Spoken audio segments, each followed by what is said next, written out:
Way back when I was just a little bitty boy, living under the stairs in the corner of the basement of the house, half a block down the street from Jerry's bait shop. You know the place. Well, back then everything was going swell and life was just peachy. Except for the undeniable fact that every single morning, my mom would make me a big bowl of sauerkraut for breakfast. A big bowl of sauerkraut! Every single morning. It was driving me crazy. So I said to my mom, I said, "Hey Mom, what's with all the sauerkraut?" And my dear, sweet, innocent mother, she looked at me like a cow looks at an oncoming train. She leaned right down next to me and she said, "It's good for you." And then she tied me to a wall, stuck a funnel in my mouth, and force-fed me nothing but sauerkraut till I was 27 and a half years old.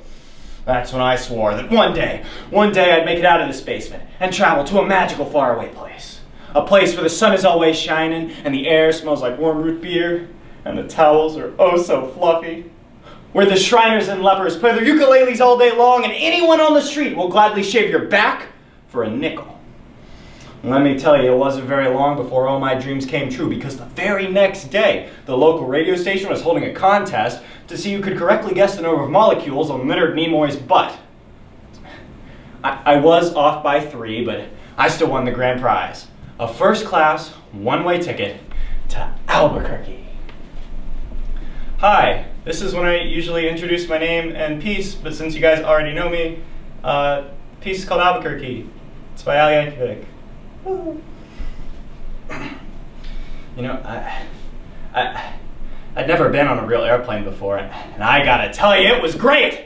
Well, I did have to sit between 2 large Albanian women with excruciatingly severe body odor. The kid behind me kept throwing up the whole time, and the flight attendants ran out of Dr. Pepper and salted peanuts, and oh yeah, 3 of the airplane's engines burnt out, and we were sent into a tailspin, and we crashed into a hillside, the plane exploded, and everybody died! Except for me. You know why? I had my tray table up, and my seat was in the full upright position. Oh, so anyway, I crawled from the twisted, burning wreckage of the plane for 3 full days, carrying nothing except my leather suitcase, my garment bag, my tenor saxophone, my 12-pound bowling ball, and my lucky autographed glow-in-the-dark snorkel. Till I arrived at the world-famous Albuquerque Holiday Inn, where the towels are oh so fluffy. Oh, and you can eat your soup right out of the ashtrays if you want to. It's okay, they're clean. Oh, so anyway, I checked in my room and I turned off the AC and I turned on the Spectravision, and I'm just about to eat those little mints they leave on the pillow that I love so very, very much, when suddenly there's a knock at the door. Well, who could that be? Who is it? No answer. Who is it? No answer. Who is it? They're not saying anything. So I get up and I open the door, and just as I suspected, it's some big fat guy with a flock of seagulls haircut and only one working nostril. I hate it when I'm right. So anyway, he barged into my room and he grabs my lucky snorkel. And I said, "Hey, you can't have that. That snorkel's been just like a snorkel to me." He's like, "Tough." I'm like, "Give it." He's like, "Make me." I'm like, "Okay." So I grabbed his leg and he grabbed my esophagus and I bit off his ear and he chewed off my eyebrows and he took out my appendix, so I gave him a colonic irrigation. But to cut a long story short, he got away with my snorkel. But I made a solemn vow right then and there that I would not rest, I would not sleep until the one-nostriled man was brought to justice. But first I decided to go buy some donuts. So I got into my car and I drove over to the donut shop and I walked up to the man behind the counter and he said, "Yeah, what do you want?" You got any glazed donuts?" "No, we're out of glazed donuts." "Oh, you got any jelly donuts?" "No, we're out of jelly donuts." You got any Bavarian cream-filled donuts?" "No, we're out of Bavarian cream-filled donuts." "Oh, you got any cinnamon rolls?" "No, we're out of cinnamon rolls." "Oh, you got any apple fritters?" "No, we're out of apple fritters." You got any bear claws?" "No!"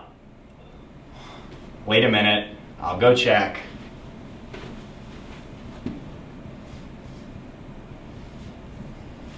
"No, we're out of bear claws." Well, In that case, what do you have? All we got right now is this box of 12 starving, crazed weasels. All right, I'll take that. So he hands me the box and I walk over to the counter. I'm just about to open up the box.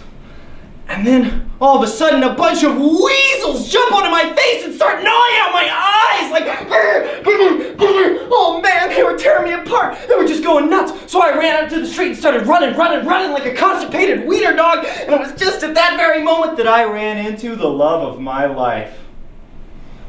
Her name was Zelda. She was a calligraphy enthusiast with a slight overbite and hair the color of strained peaches. I'll never forget the first thing she said to me. She said, "Hey, you've got weasels on your face." Oh, that's when I knew it was true love. Oh, we were inseparable after that. We ate together. We bathed together. We even shared the same piece of mint-flavored dental floss. Oh, the world was our burrito. We bought us a house and had 2 beautiful children, Nathaniel and Superfly.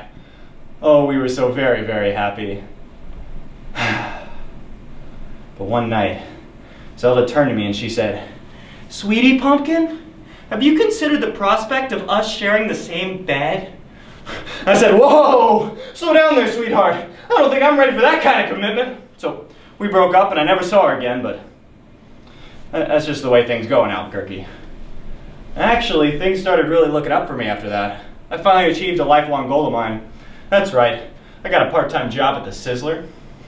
I even made Employee of the Month when I put out that grease fire with my face. Yeah, people were pretty jealous of me after that. I was getting a lot of attitude.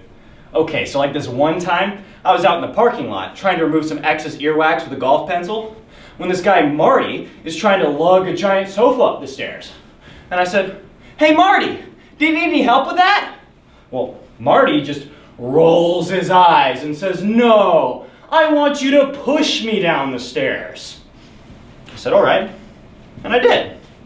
And then he gets all indignant on me. He's like, "Hey man, I didn't actually want you to do it. I was just being sarcastic." Oh, well that's just great. How was I supposed to know that? I'm not a mind reader, for crying out loud. Actually, that reminds me of another amusing anecdote. This one time I was walking down the street and this homeless guy comes up to me and says that he hasn't had a bite in 3 days. Well, I knew what he meant. But just to be funny, I took a big bite out of his jugular vein.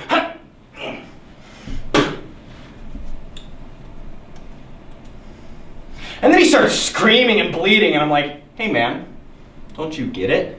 Well, instead he starts rolling on the sidewalk, bleeding and screaming and cussing everywhere. He's completely missing the irony of the whole situation. You know, some people really can't take a joke.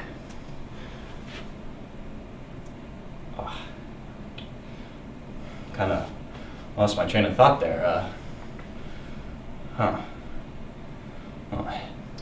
sorry, I guess it's kind of a roundabout way of me saying this, but kind of the moral of this whole story I'm trying to tell is that I hate sauerkraut!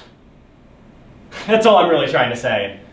Hey, if you happen to wake up and find yourself in an existential quandary filled with loathing and self-doubt and racked by your pitiful, meaningless existence, at least you can find a small bit of comfort that in this crazy, wild, mixed up universe of ours, there's still a little place called Albuquerque. Thank you.